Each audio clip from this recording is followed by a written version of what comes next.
Joyce Aquino once again. This time I'm going to show you how to monitor and record vital signs. But before that, I already did the sepsis and I'm already wearing my gloves. I have prepared all the supplies, tools, equipment, and materials needed. But before that, I'm going to sterilize them first using cotton ball with alcohol.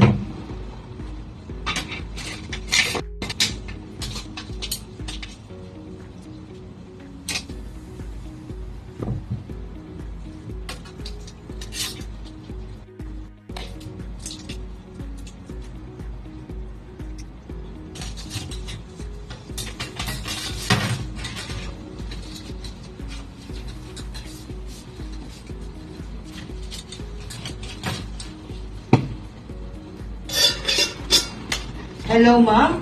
I'm Joyce Aquino, your caregiver for today. And do you feel good, Mom? Are you feeling well? Are you comfortable in your position? Before we start, Mom, I've already stated here the date. May I know your name, please? And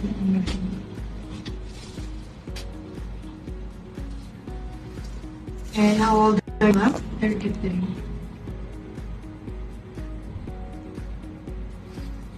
Let's start with your body temperature, Mom.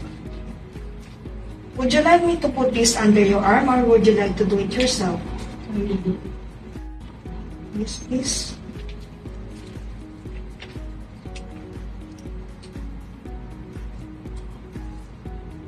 While waiting for the body temperature assessment to finish, we can start with pulse rate. Locate the radial or the ulnar pulse and then monitor it for about 1 minute.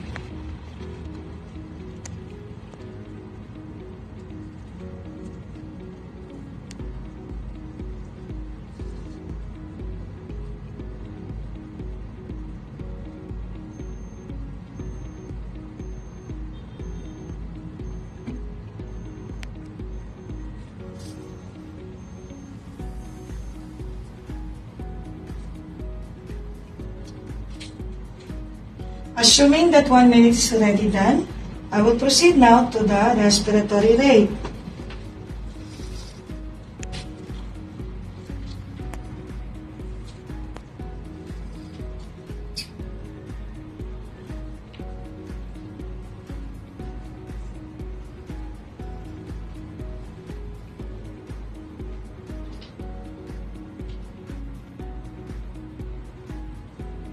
So if you have noticed, I'm still clutching the radial pulse. This is so that the employer will not be aware and too conscious of what I'm going next.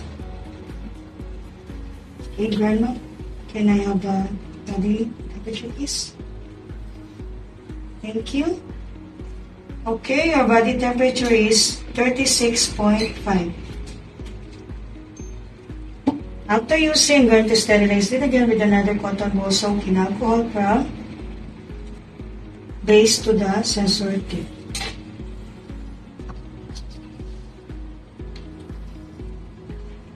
Okay, for the pulse rate, the normal range is from 12 to 20 beats per minute, and I have notice that upon checking, my client's pulse rate reached 85 beats per minute. And for her respiratory rate, it's 17 cycles per minute. Let's continue, Mom, with your body, with your blood pressure, rather.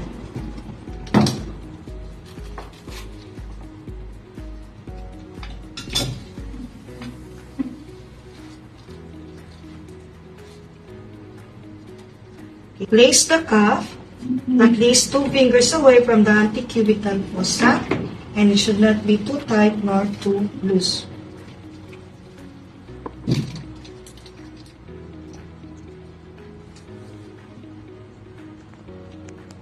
To determine the maximum inflation rate, you can ask the patient her last BP if she remembers. Grandma, what's your last BP? 120 over 80. Okay, so since it's 120, we're just going to add 30 on her systolic. So the maximum inflation rate is 150.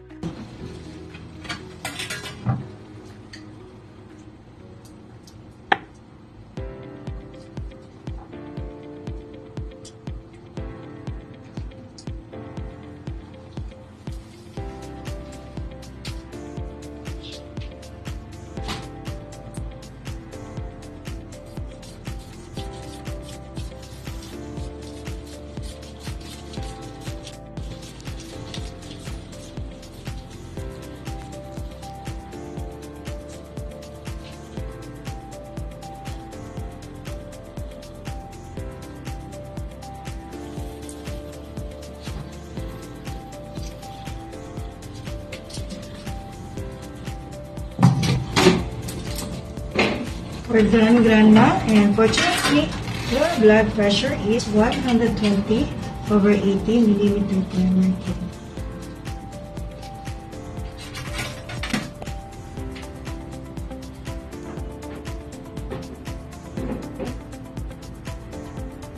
Signed by me, your caregiver today.